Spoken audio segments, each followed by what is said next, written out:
We are going to take you live now back to London, where there are some extraordinary pictures live that we can bring you from the Mall in London over the course of the last few minutes. The coffin bearing Queen Elizabeth II has departed Buckingham Palace, the Queen leaving Buckingham Palace for one last time, and now making her journey towards Westminster Hall, close to Westminster Abbey and the Houses of Parliament, and a solemn procession taking place down the Mall towards the Admiralty Arch as the Queen's coffin with the royal standard and her crown atop it is being followed by her children, King Charles III, Princess Anne, the Princess Royal, Prince Edward, all dressed in military uniform, Prince Andrew, the Duke of York, wearing a mourning suit, redolent of the difficulties that he has had in his life over the last several months. Behind them, Prince William, Prince Harry and other members of the royal family, and Camilla, the Queen Consort, the Princess of Wales, Princess Catherine, and also Meghan Markle, the Duchess of Sussex, are following in cars as this procession makes its way through the centre of London. As you can see, crowds lining both sides of the Mall as hundreds of thousands of people prepare to spend the next 4 days getting their opportunity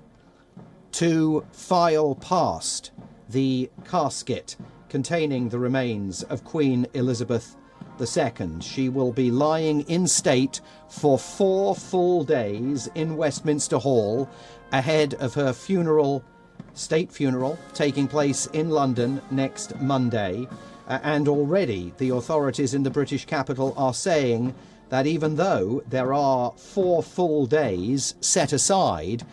for people to pay their respects to her, it may not be possible for everyone that wants to file past her coffin to do so, because there may be more people than time allows. But more ceremonial images coming from London as the country remains in national mourning following the death last Thursday afternoon in Scotland of Queen Elizabeth II and the immediate accession to the throne of King Charles III and all the members of the royal family,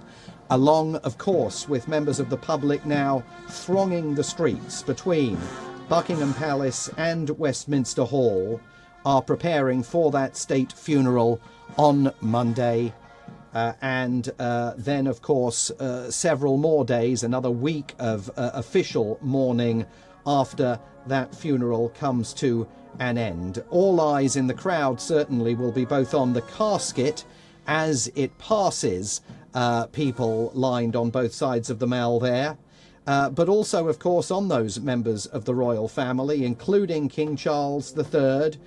in the midst of what must be, under any circumstances, an extraordinarily emotional and pressured situation, given the nature of the immediate change in his life from heir to the British throne to occupant of the British throne. Inevitably, of course, there will be attention paid to the other members of the royal family, including the Duke of York and Prince Harry, both of whom find themselves, for entirely different reasons,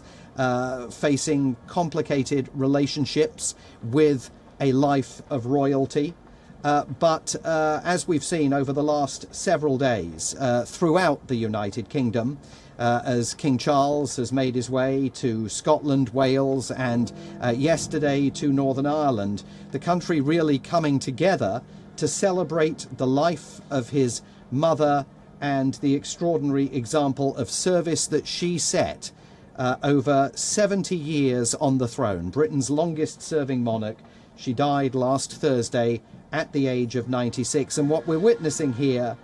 is not just the kind of ceremonial that always attaches itself to British royal events, but really a moment in history, given that it has been so long since similar scenes have been witnessed on the streets of London.